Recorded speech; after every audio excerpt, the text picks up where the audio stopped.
Assalamualaikum warahmatullahi. Bismillahirrahmanirrahim. Alhamdulillahi rabbil alamin. Wabihi nasta'in ala umuri dunya waddin. Wassalatu wassalamu ala ashrafil anbiya'i wal mursalin wa ala alihi wa sahbihi ajma'in, amma ba'd.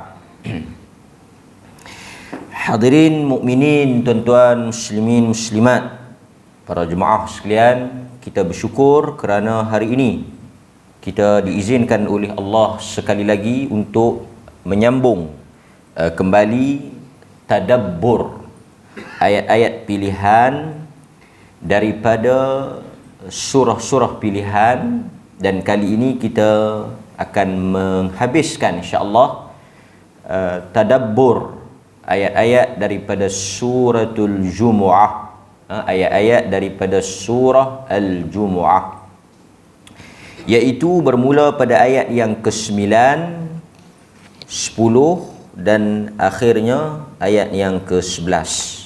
3 ayat yang terakhir dalam surah Al-Jumu'ah.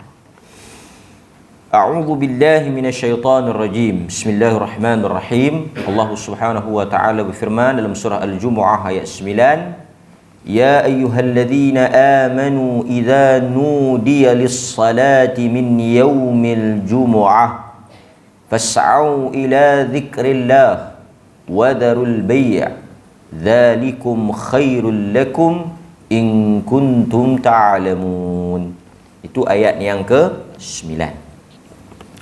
Dan surah ini diberi nama ataupun dinamakan surah Al-Jumu'ah, iaitu bermaksud hari Jumaat, adalah berdasarkan kepada ayat inilah. Jadi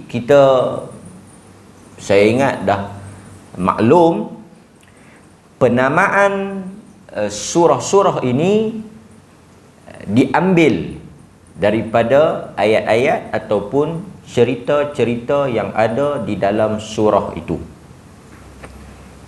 Seperti mana suratul Baqarah dinamakan Al-Baqarah kerana ada ayat dan cerita yang berhubung dengan kisah Al-Baqarah yang berlaku pada zaman Bani Israel. Jadi kita kena tahu nama-nama surah ni berhubung kait dengan ayat ataupun cerita di dalam surah tersebut. Jadi surah Al-Jumu'ah ni dia berhubung dengan ayat inilah. Namanya itu berhubung dengan ayat ini. Maksudnya fokus ataupun poin besar ataupun topik utama di dalam surah itu dinamakan sesuatu nama bagi surah-surah di dalam Al-Quran. Terjemahan ayat, wahai orang-orang yang beriman. Di dalam Al-Quran kadangkala kita bertemu dengan ya ayyuhan nas, ya ayyuhan nas, iaitu wahai manusia. Termasuklah di dalamnya orang beriman dan orang kafir. Termasuk juga orang beriman dan orang tidak beriman. Sebab khitab ataupun kelompok yang diseru itu An-Nas. An-Nas ni maksudnya manusia keseluruhan. Dan kadang-kala kita akan bertemu dengan ayat yang seperti ini. Ya ayyuhalladzina amanu, wahai orang-orang yang beriman. Maksudnya topik ataupun perbahasan tajuk di dalam ayat tersebut merujuk kepada golongan yang beriman sahaja. Sesiapa yang mengaku beriman, mendakwa dirinya beriman, termasuk daripada kalangan orang-orang yang beriman, dia terkait ataupun dia termasuk di dalam panggilan ayat ini. Sebab itu kita dalam Al-Quran ni akan ada suatu perasaan besar hati, perasaan besar diri. Apabila Allah Ta'ala memanggil khusus kita, ya ayyuhalladzina amanu, wahai orang-orang yang beriman. Jadi orang-orang yang beriman dia akan merasa terpanggil, merasa diseru. Allah Ta'ala ingin bercakap dengan mereka. Jadi sebab itu orang-orang beriman bila sampai kepada ayat-ayat seruan ya ayyuhalladzina amanu, dia kena berikan satu perhatian yang khusus, kerana ayat ini sedang berbicara tentang dirinya. Melainkan kalau dia rasa dia tak termasuk daripada kelompok itu, tak apalah. Tapi kita bila orang beriman ni, bila Allah kata ya ayyuhalladzina amanu, kita akan pasang telinga kita akan bagi perhatian kita akan dengar apa yang Tuhan nak sampaikan. Kerana kita salah seorang daripada amanu tadi. Yang beriman itu kita adalah daripada kalangan itu. Nampak? Jadi Allah Subhanahu wa ta'ala sebut, wahai orang-orang yang beriman, apabila diseru kepada kamu untuk mendirikan salat pada hari Jumaat, mendirikan salat pada hari Jumaat, yakni salat Jumaat lah,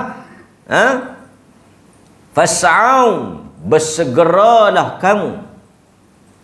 Perkataan fas'au ni maksudnya bersegera, bergegas, cepat, pergi ila zikrillah, untuk mengingati Allah.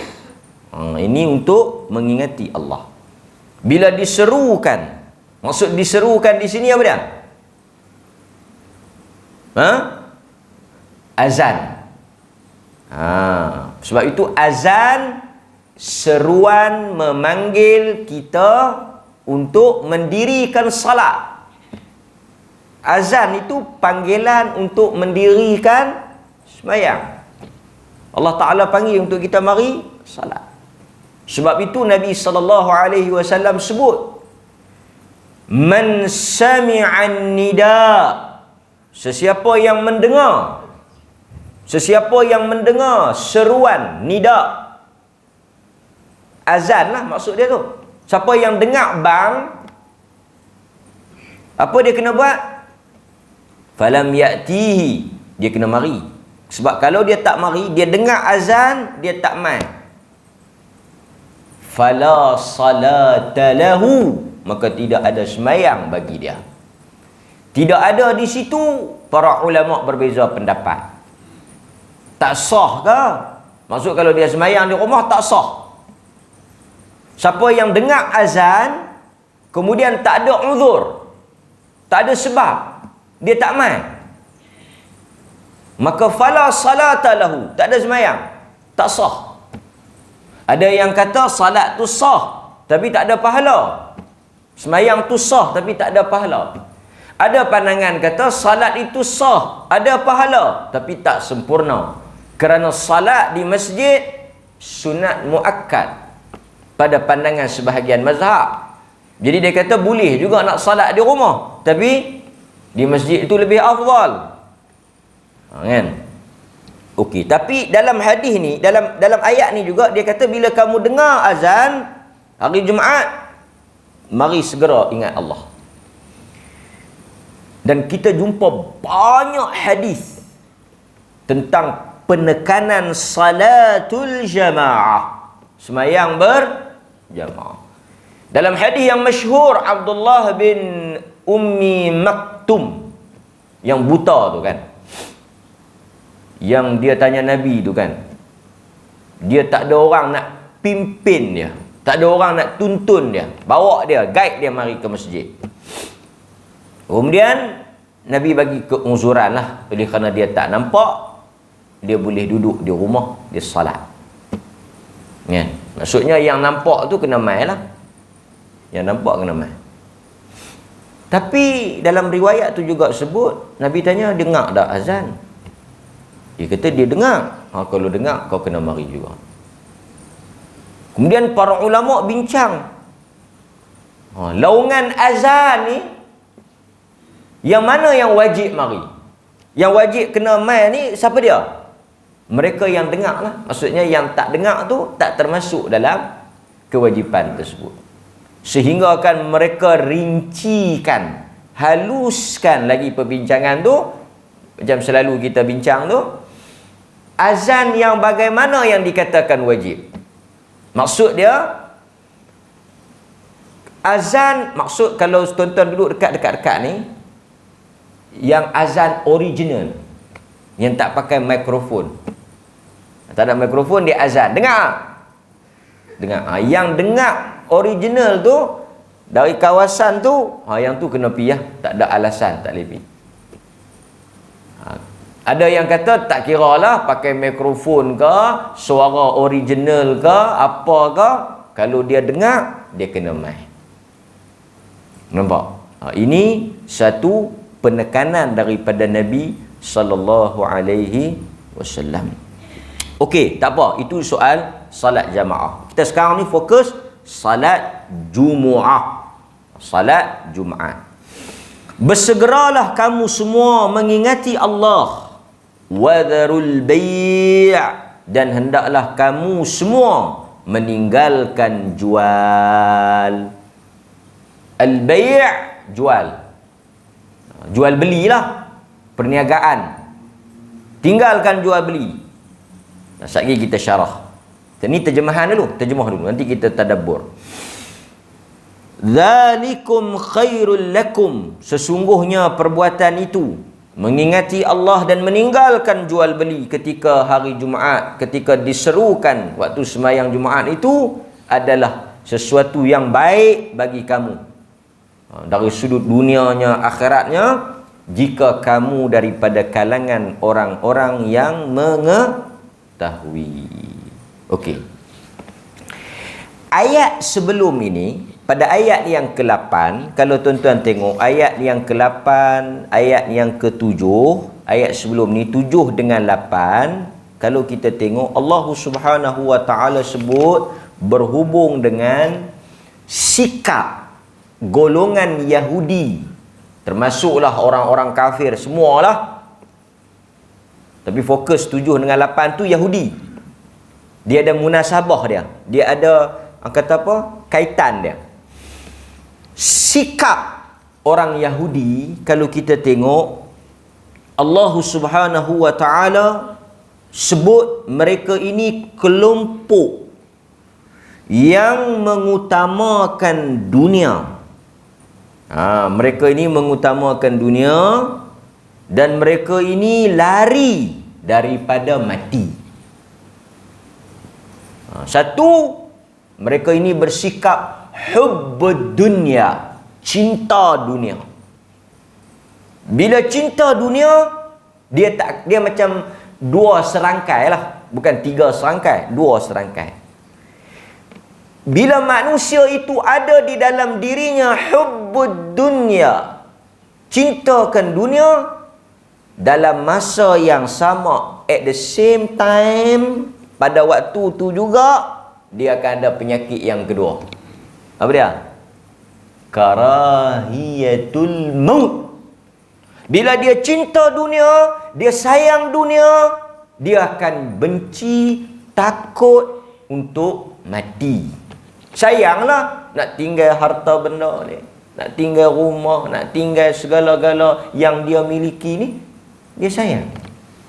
Jadi ini yang berlaku kepada orang Yahudi. Mereka lari, mereka takut kepada kematian kerana kecintaan mereka itu kepada dunia.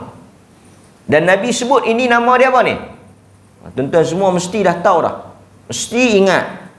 Apa nama ni?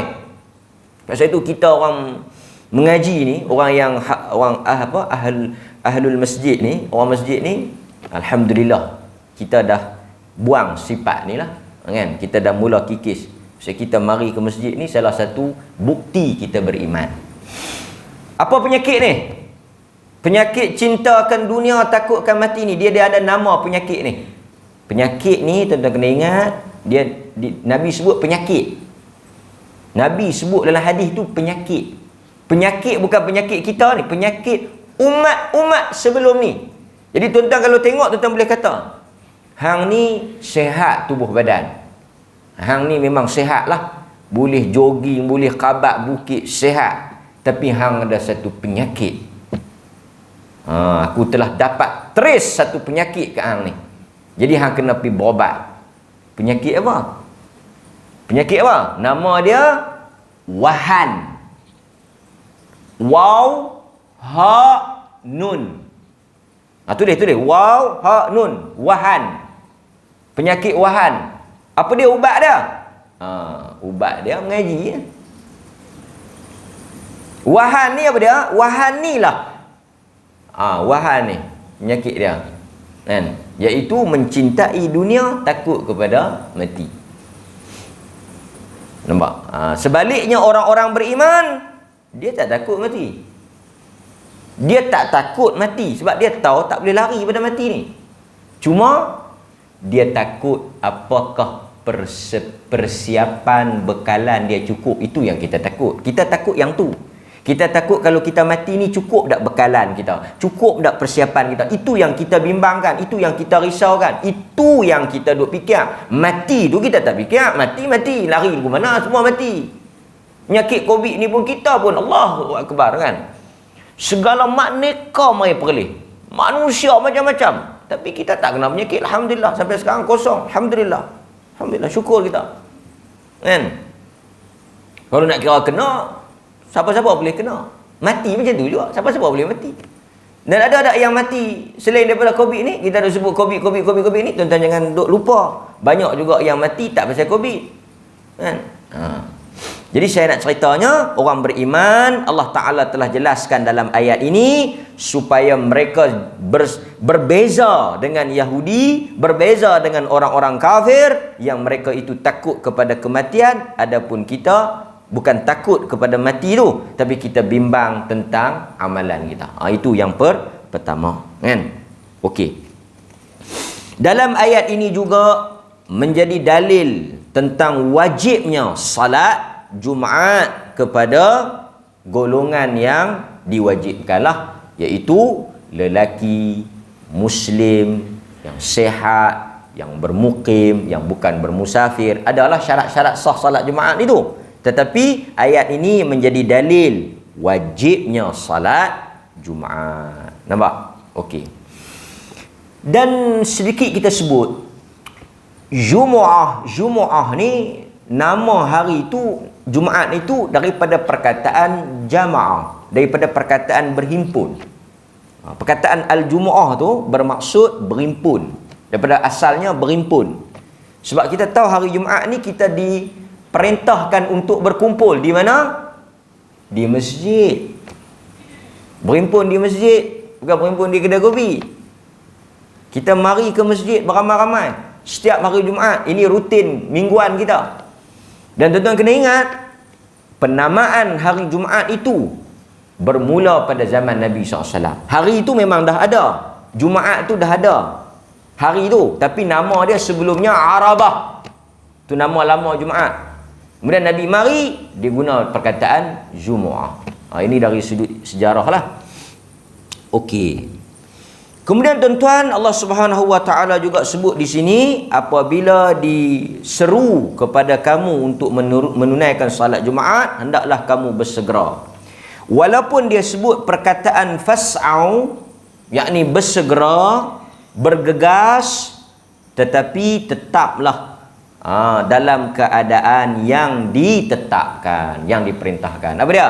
Bila kita mari masjid ni, walaupun perkataan as-sa'yu tu dia macam berlari lah. Dia macam berlari. Tapi kita mari masjid ni macam mana? Dia sebut apa makna bersegera di situ? Bersegera di situ mari awal. Sembahyang Jumaat ni kena mari awal, bukan kalut. Bukan berlari. Sekali lagi tengok hari Jumaat pakat duk berlari pula. Kan? Berlari pasal apa ni? Fasau. Tak. Jangan duk buat kelang kabut. Jangan duk buat tak ketahuan punca. Fas'au tu maksudnya datang awal. Kan kita ada baca hadis apa? Hadis apa tuan-tuan? Lembu. Lepas lembu, unta dulu. Lepas unta, lembu. Lepas lembu, kambing. Lepas kambing, ayam. Lepas ayam, telur ayam. Semua orang hafal hadis tu. Telur ayam. Lepas telur ayam, Lepas telur ayam. Lepas telur ayam tutup buku lah. Kan? Tapi saya duk bayang kalau sungguhlah malaikat tunggu pegang lembu kebal tu. Kan? Mai tu kita pun pakat duk heret unta. Yang heret unta, heret lembu, heret kambing. Bawa balik ada pegang telur. Telur bukan telur sepapan tu, sebiji je lah. Pakai duk pegang telur. Bukan. Duk ampu telur. Saya ingat tentang ketak masjid awal. Pasal unta. Heret unta balik. Jenuh. Kan? Tapi kita tak nampak. Benda tu tak nampak. Bila tak nampak, dia jadi masalah pada orang-orang yang tak beriman.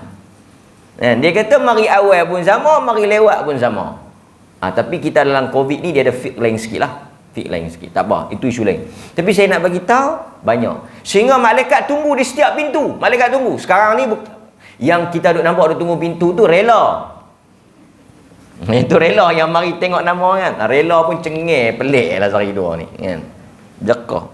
Saya tuan-tuan saya nak nasihat sikit lah. Bukanlah rela saja. Siapa-siapa pegawai yang bertugas di pintu tu bersifat rahmah lah. Janganlah duk cengeng pelik sangat kan. Bersifat. Saya tu pasal dia kenal tu dia buat ni setengah jekah. Mana? Sejadah. Duduk. Tak payahlah kan. Permudahkanlah dia nak mari masjid tu satu rahmat. Dia orang mari masjid ni orang baik. Kan? Ini jekah macam nak suruh balik kan. Cek suruh. Mana nak tembak kan. Rahmah kan. Kita layan orang. Kita ni sebagai apa? Khadim yang berkhidmat dengan Allah Ta'ala untuk nak mengalu-alukan orang main. Kalau tak ada sejadah, kita sediakan sejadah. Kan? Mungkin sejadah pakai buang ke. Lah ni mungkin kita boleh pikir sejadah pakai. Penyakit ni duk nampak halal tak kesudahan. Kan? Jadi mungkin kita boleh sediakan sejadah pakai buang. Ke apa ke. Kan? Ada setengah masjid bagi mas percuma apa semua. Dia janji dia nak mai aja. Ini ada sejadah? Tak ada. Habis balik. Dulu kita suruh mai, lah dia mai kita suruh balik. Kan? Nampak tuan-tuan. Hadirin mukminin, itu saya nak sebut i'lan dalam siaran langsung ni. Okey. Balik pada tajuk kita. So dalam Islam dia suruh kita mari awal untuk apa? Dengar khutbah. Tapi kalau mai awal duk lena, duk main telefon, duk sembang bohong pun tak guna. Kadang-kadang setengah-setengah masjid dia ada CCTV tau. Boleh tengok balik mai duduk buat kelompok. Yang mai awal tu pasal apa? Pasal dia dengar khutbah dah di sana. Perang. Bini dia punya khutbah. Khatib pertama. Khatib kena. Setengah tu mai tu pasal bini duk hingar di rumah. Pasal tak mau nak dengar hingar tu dia mari di masjid. Mai di masjid dia tak dengar, dia duduk sembang burung di luar. Setengah masjid tu yang ada pot dia boleh pergi rokok pula. Aduh tuan-tuan. Kan?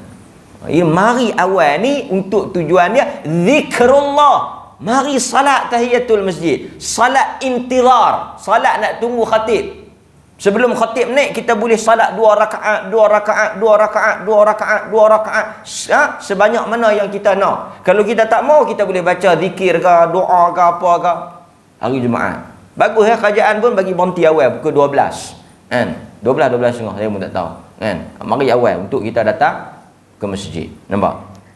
Okey, lepas tu dia kata apa? Tetapi dalam kita mari ke masjid tu kita kena memelihara adab. Sebab takut dibimbangi bila dengar ayat bersegera ni dia kalut.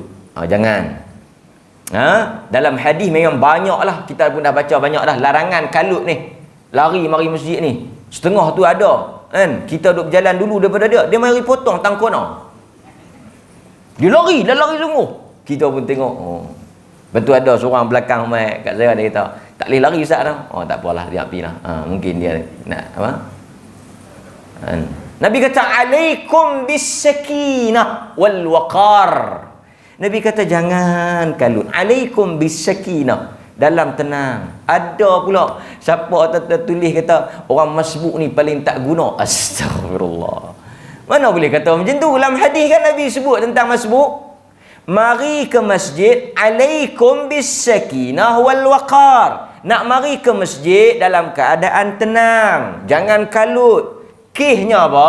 Di zaman Nabi, sahabat dengar ada satu orang berlari, guduk guduk guduk guduk guduk guduk guduk. Berlari ni dengar, berlari kita boleh dengar, berjalan kita tak dengar. Duduk mai. Nabi kita jangan duk buat dah perangai lagu ni. Tenang, relax. Yang mana kamu sempat dengan imam, okey. Yang mana wa ma fatakum, Nabi yang sebut. Macam mana kita boleh kata orang masbuk tak guna?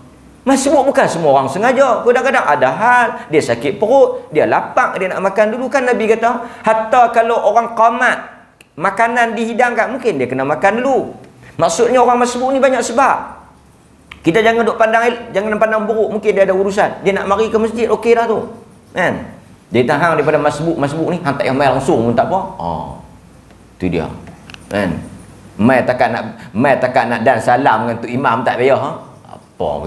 Cakapan macam tu tak elok lah, kan? Perkataan tu menunjukkan dia jahil lah. Pasal Nabi kata wa ma fatakum fa'timmu.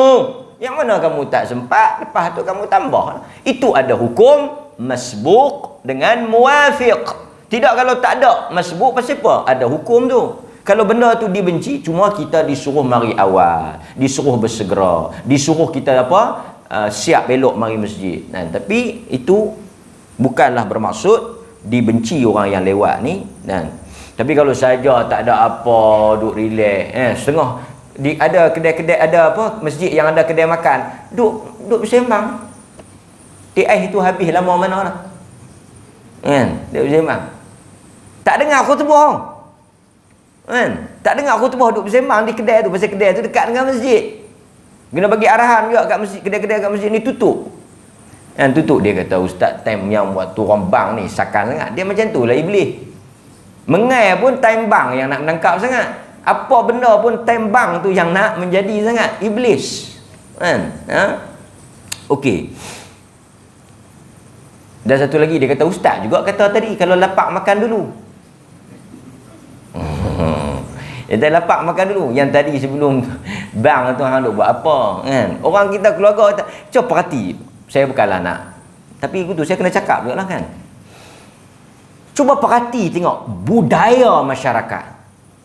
Petang bukan dah buat apa, tapi mereka nak pi kedai makan time bila? Time bila tuan-tuan? Ni marah ni. Time bila? Time maghrib. Time maghrib tu lah orang nak bersabuk pi masjid. Mereka pun bersabuk nak pi pasar malam. Nah Tuhan pasar malam tak dibuka terus. Time tu juga mereka bersabuk nak pi makan. Tahu bersabuk? Ni orang KL tengok begini. Ni sibuk. Mereka sibuk juga nak pi kedai makan waktu tu. Walah petang tu ada. Pasal apa yang kita nak pi waktu maghrib tu? Maghrib singkat. Kita pi kedai makan lama mana? Lepas tu sekali kita kalut nak sembahyang maghrib. Bagusnya bawa anak bini mari mayang dulu, sat lagi baru kita pi makan. Dia kata tak boleh lapar ni ustaz, lebih pada Somalia ni. Tak tahu. Dia kata ni nak maki tak larat ni, nak kena cepung, nak kena usung pi ke. Apa ni? Pasal apa? Pasal kita mudah sangat rasa salat tu tak berat. Nampak? Okey. So apabila azan, sebab itu kita tengok dalam hal ini ada isu azan 2 kali. Ini berlaku pada zaman Sayyidina Uthman Ibnu Affan radhiyallahu an. Sayyidina Uthman ni.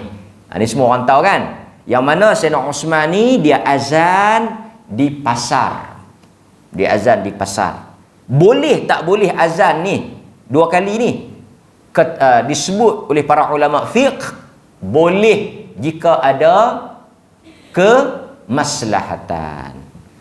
Maksudnya jika ada keperluan. Dan Sayyidina Uthman ni dia azan sebelum waktu. Tujuan azan dia tu untuk mengingatkan. Pasal tu dia pergi azan di pasar. Kita di mana? Dah di Jaya tu. Pukul 1, pukul 12 hantar satu Bilal. Bang, habis satu Jaya tu kan. Biar yang perempuan sajalah, yang laki-laki keluar mai. Keluar pergi balik mandi, bersiap, pakai minyak wangi, pakai baju elok-elok apa semua mai kan ke masjid. Nampak? Okey. Jadi kalaulah kata kita nak mengikuti apa yang ijtihad lah dia panggil, pandangan Sayyidina Osman boleh, tetapi hendaklah mengikut maksud dia buat tu untuk apa? Untuk mengingatkan orang supaya meninggalkan urusan jual beli, stop mungkin setengah jam sebelum lah, untuk kita mari awal ke masjid, kan? Nampak? Ini tuan-tuan boleh tengok ada hadis yang diriwayatkan oleh Al-Imam Muslim berhubung dengan cerita tentang azan ni, kan? Okey. Tetapi isu apa dia ni, bersegera ke masjid, wazarul bai' dan tinggalkan jual beli ni, tinggalkan urusan niaga ni, hanya tertakluk kepada orang yang wajib Jumaat. Siapa dia? Lelaki lah. Orang yang lelaki, baligh, muslim, berakal apa semua tu tak boleh, kena tinggalkan jual beli. Ulama berbincang pula, kalau mereka berjual beli juga, dia jadi macam mana? Di sini ada berlaku sedikit perbezaan pandangan. Ada yang kata jual beli itu tak sah. Akad ketika mana selepas azan Jumaat. Orang azan Jumaat, dia akad, dia jual beli, tak sah. Ada pandangan kata jual beli itu sah. Maksudnya boleh jual beli, sah, jual beli itu sah, tetapi jual beli itu berdosa. Perbuatan itu berdosa. Kan? Ada je, banyak je benda yang sah tapi berdosa. Umpamanya contoh, semayang pakai baju curi. Kan? Dia lalu-lalu tengok ada kain pelikat elok. Kan? Hari Jumaat ada orang buka gerai, toke tu pi masuk dalam masjid dah nak khutbah, dia tinggal kain pelikat dia, elok kain pelikat ni. Dia pelondeh kain pelikat dia, tahun tu dia ambil kain pelikat baru pakai. Trade in. Tak bayar apa. Dia pun pakai, dia kata ni pahala lebih pakai elok. Pahala tak tahu, tapi dosa tu tetap dah. Mayang dia sah tak? Sah. Mayang sah tapi berdosa pasal dia mencuri. Nampak kan? Okey. Tapi orang perempuan boleh. Orang perempuan boleh nak pergi berjual beli. Orang yang uzur, orang sakit, orang yang tidak terikat dengan wajib Jumaat, tidak termasuk di dalam larangan ni. Nampak? Okey. Jadi Allah Subhanahu wa taala sebut wazarul bai', tinggalkan jual beli. Kenapa dia sebut tinggalkan jual beli? Jual beli ni, walaupun perkataan dia di sini al-bai', jual ni, tapi maksudnya jual belilah. Sebab inilah yang berlaku dalam hidup manusia, pertembungan di antara tuntutan akhirat, tuntutan agama dengan kesenangan dunia. Tadi pun tu Imam baca juga dalam Quran. Panjang ayat tu. Cerita tentang sifat munafiq. Tu golongan munafik tu. Kan? Golongan munafik yang mereka kata apa? Humul ladzina yaquluna la tunfiqu ala man 'inda Rasulillah. Mereka tak akan mengeluarkan infak, mereka tak akan berikan sedekah. Orang munafik. Orang munafik ni depa tak akan bagi sedekah, depa tak. Sehingga Allah Taala tutup ayat tu. Allah Taala kata apa dekat orang-orang beriman, ya ayyuhalladzina amanu anfiqu. Allah Taala bagilah. Allah Taala kata bagilah sedekah. Allah yang peringat ni, bagi sedekah. Pasal apa? Sebelum ayyatiya ahadakumul maut. Allah kata baik bagi cepat. Sebelum saat lagi nak mati, hampa kalut nak bagi. Betul ya? Allah kata masa nak mati tu, laula akhartani ila ajalin qarib. Ya Allah, ambil masa sat, lewat sehari 2 hari, kan? Sat ya, qarib. Tak lama, sat dalam sehari 2 hari cukup. Untuk apa? Fa as-saddaqa wa akum minas salihin. Kami nak pergi bagi sedekah. Nampak tuan? Jadi Allah Taala sebut ni wazarul bai'. Tuan-tuan, ini satu benda yang kita mungkin boleh sebut, tapi mari kepada amalan ujian, kita mungkin tak berjaya, gagal lah. Berapa banyak orang yang tewas.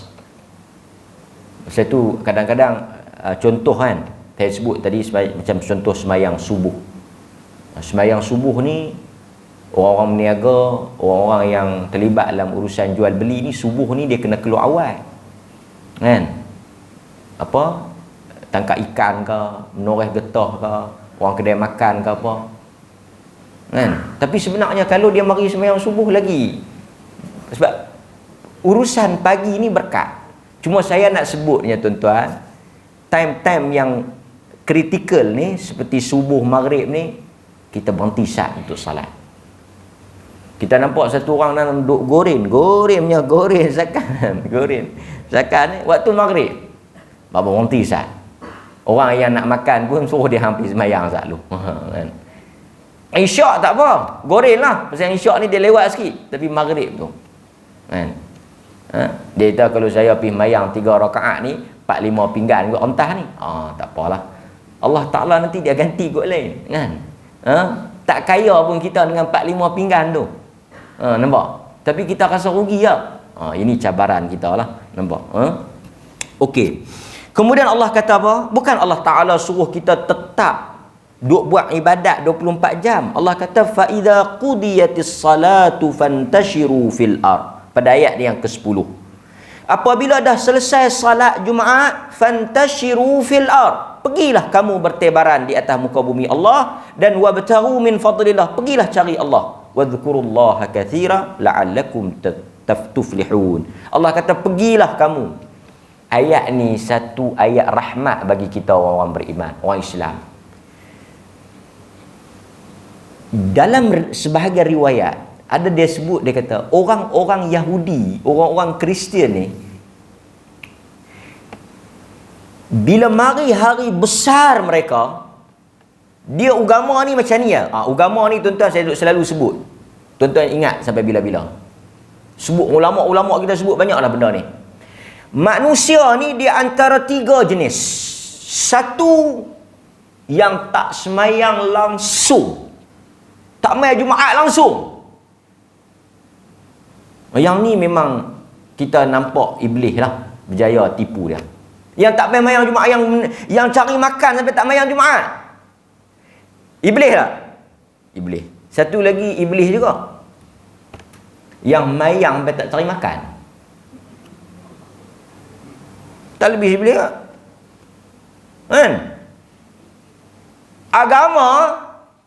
Agama dia wasatiyah. Maksudnya kita marilah salat, marilah mengaji, tapi pada masa yang sama carilah makan, carilah dunia, ma'isyah, kehidupan dunia carilah. Ini habis semayang baca Quran, habis semayang mengaji. Bagusnya. Main mana makan minum dia? Tengok dia duk pahamba bini dia pula. Hang pergi kerja, aku nak pergi buat ibadat. Anak-anak terbiak, mana pok-pok? Mayang. Tapi kita tengok benda ni, dia bukan, ini talbis iblis.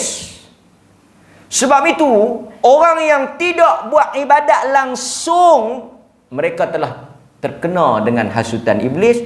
Mereka yang menumpukan ibadah sehingga meninggalkan tanggungjawab, sampai meninggalkan benda-benda tanggungjawab, nafkah anak isteri, tuntut diri sendiri apa semua.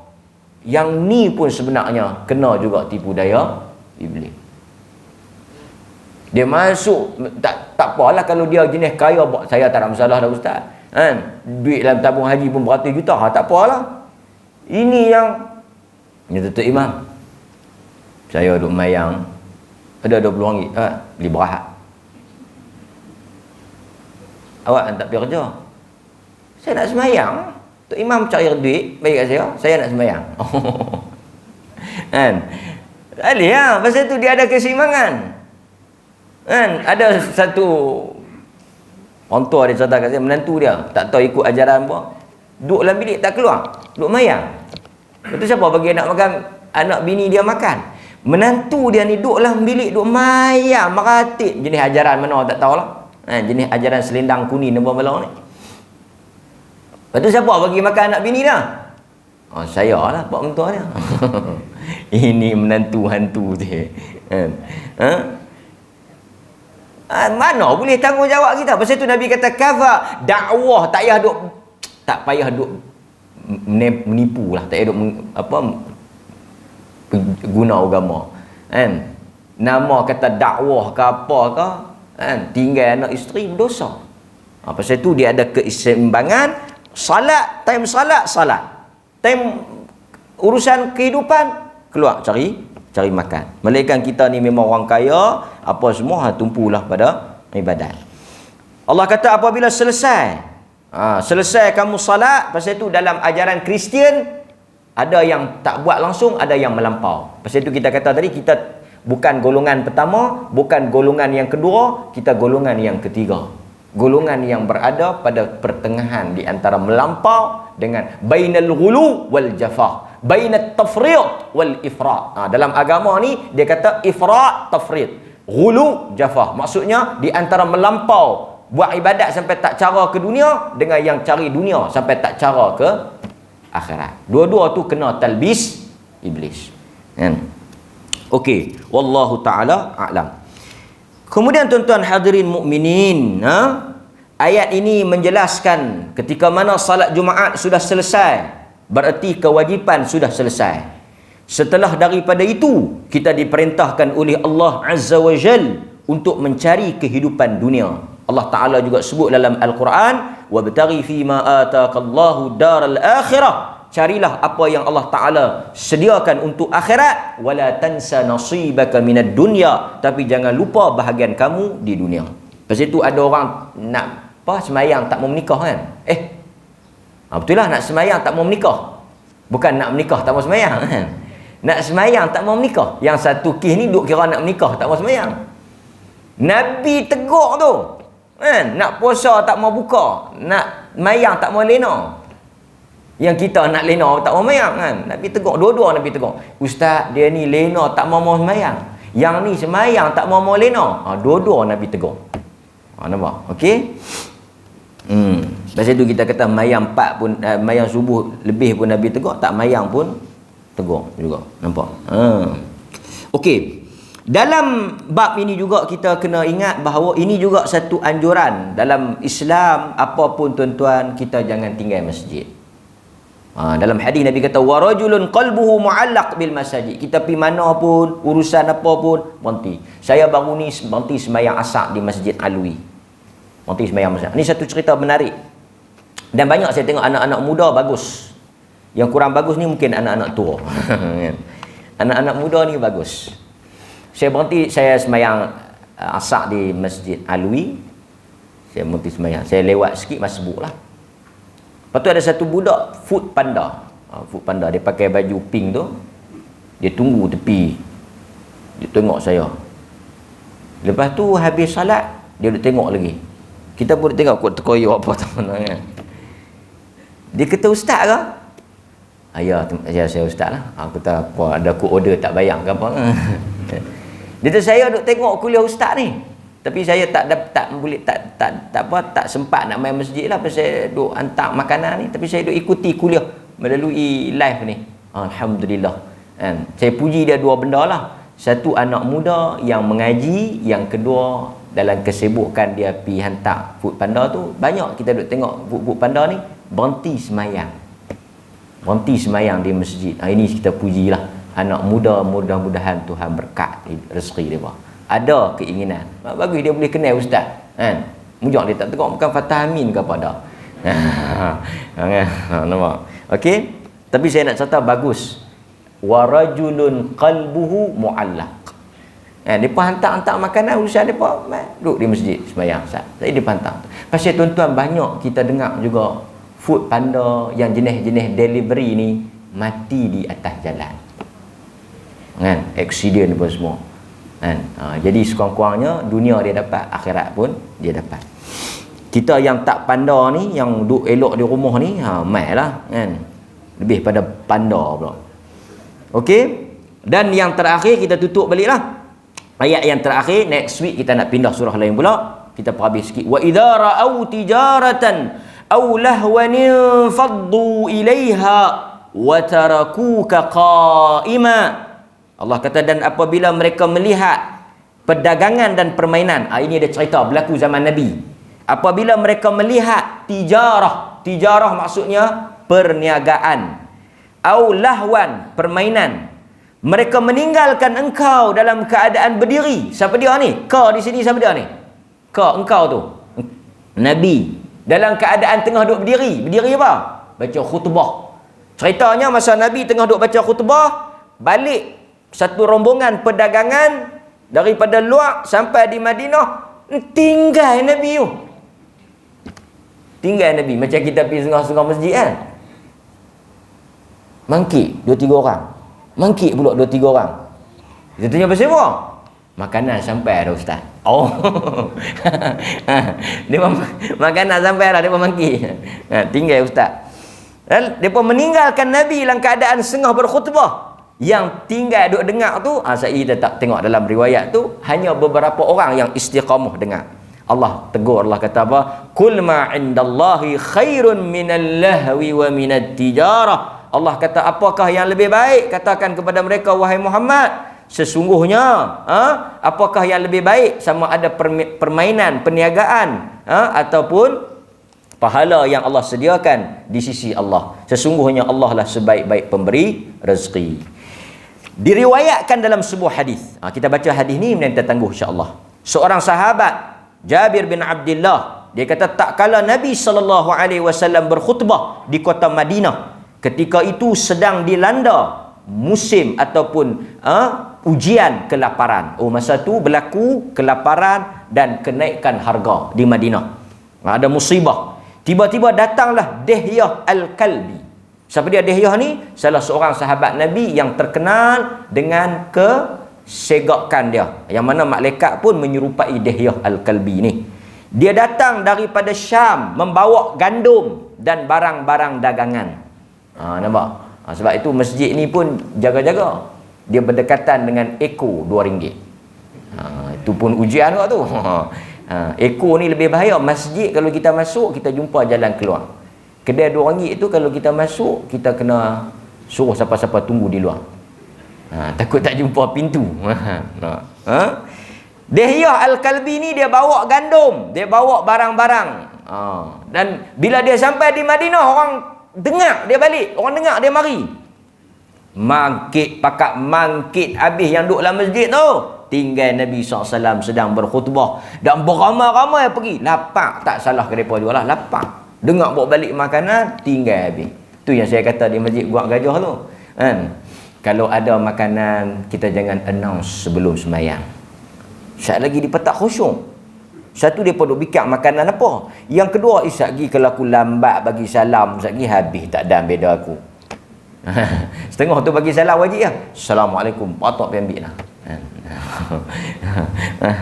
Dia lagi lemah. Mayang sunat harus ya. Dia kata kalau kita mayang sunat tak boleh beli plastik tu kan. Ujian nasi bungkus ya tu kan. Maka orang-orang pun meninggalkan Nabi dalam keadaan berkhutbah dan berbondong-bondong. Beramai-ramai lah mereka pergi kepada dagangan tersebut. Para ulama berbeza pendapat berapa orang yang tinggal. Berapa orang yang tinggal duduk dengar tu. Ada kata 12, ada kata 13, ada kata 40. Nampak? Tinggal 12 orang, yang lain semua tinggal 12 orang. Ada yang kata 40, ada yang kata 40 ni yang riwayat sembahyang Jumaat 40 orang tu. Kan? Okey. Jadi tuan-tuan, ini yang Allah Taala sebut cerita apa dia punya latar cerita dia. Depa tinggal Nabi pergi kepada barang dagangan tu. Tengah duk khutbah tu. Nabi duk sampai khutbah, depa tinggal pergi tengok barang apa, nak beli, nak makan apa semua. Allah Taala tegur perbuatan tersebut. Nampak? Dan ayat ini juga menunjukkan khutbah wajib berdiri. Tak sah khutbah dalam keadaan duduk. Sebab dia disebut watarakuka qa'ima. Nabi tengah berdiri. Sebab itu khutbah mesti kena dalam keadaan berdiri. Dan akhirnya tuan-tuan, Allah Ta'ala tutup apa dia? Allah kata wallahu khairur raziqin. Allah lah sebaik-baik pemberi rezeki. Apa maksud Allah sebaik-baik pemberi rezeki? Tuan-tuan, Allah sebaik-baik pemberi rezeki. Dia tahu apa yang sesuai rezeki untuk kita. Satu, jenis apa dia tahu. Yang kedua, kadar. Setengah orang dia tak reti tahu, dia boleh bagi. Contoh saya bagi ya. Kawan tu beras banyak, yang dia perlukan ikan. Oleh kerana kita ni tak tahu, duk bagi beras. Dia tak makan beras. Beras banyak ada, ikan tak ada. Pergi beli ikan mana? Jadi kita tak tahu.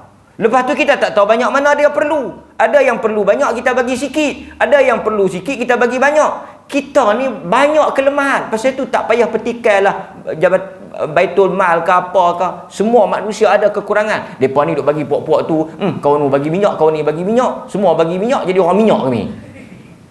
Manusia dia tak tahu. Dia tak tahu keperluan dia, kena pergi tanya dulu, hang perlu apa? Apa semua. Saya ni duit ringgit tak perlu, saya perlukan kasih sayang. Tak ke jahanam. Ustaz tak payahlah bagi beras kat saya banyak dah beras, saya kenyang dah beras, saya ni perlu kekurangan kasih sayang. Demam ustaz tu. Jadi kita tak tahu, tapi Allah ni khairur raziqin. Bila dia bagi memang sesuai kadar tu. Walaupun kita rasa tak cukup, tapi Tuhan yang bagi memang padan hang takat tu. Kalau lebih, barau. Allah kata barau. Kalau aku bagi lebih, nanti hang melampau. Apa dia jenis dia? Dia tak bagi kita kaya. Kita tak sesuai kaya. Dia bagi kita sihat. Nampak? Dia jenis-jenis tu pun dia atur. Hang tak sesuai anak banyak. Pasal apa? Hang Kediri pun tak ketahuan hala. Yang ni dia bagi anak banyak, dia bagi reta sikit. Yang ni dia bagi reta banyak, yang bagi anak sikit. Semua dia atur cantik dah. Pasal apa kita tak ada anak? Mungkin kerana Allah Ta'ala nak bagi ujian benda lain kat kita. Mungkin kita kata banyak, masalah kesihatan pula. Ada juga duit banyak tapi tak sihat. Ada juga ilmu banyak, duit tak ada. Itu satu masalah pula. Kan, masalah ilmu banyak, duit tak ada kan. Ada juga duit banyak, macam tu lah. Tapi tuan-tuan kena ingat, bila Allah yang atur, Allah yang agih, Allah yang tetapkan kadar dia, kesemua itu adalah sebaik-baik ketentuan. Kadar tu elok dah. Jadi kita jangan petikai. Tapi ada orang salah faham. Dia kata, "Loh, kita jangan duk buat apa. Kita tunggu." Sebab Allah dah atur. Tak, maksud dia macam nilah. Tuan-tuan buat usaha, buat kerja, ikhtiar kena. Lepas tu Allah Ta'ala akan buat keputusan. Banyak mana kita patut dapat. Kalau banyak tu kita dapat, lepas kita usaha, itulah kadar untuk kita. Dapat tuan-tuan? Faham tak? Tapi usaha dulu. Jangan tuan-tuan berserah diri. Kita pergi buka lu kedai makan, goreng lu apa patut, tahu tak banyak mana nak laku? Kita tak tahu. Kita dah buat yang terbaik, lepas tu laku banyak mana hari ni? Laku 500. Itulah rezeki yang Allah tetapkan untuk kita. Nampak? Itu maksud dia. Wallahu, kalau kita baca ayat wallahu khairur raziqin ni, kita tidak akan petikai kadar rezeki yang Allah Ta'ala bagi ataupun kadar rezeki yang Allah ambil balik daripada kita. Okey tuan-tuan, cukup takat tu dulu. Wassallallahu ala nabiyina Muhammad wa ala alihi wasahbihi wasallam. Walhamdulillahirabbil alamin. Wassalamualaikum warahmatullahi wabarakatuh.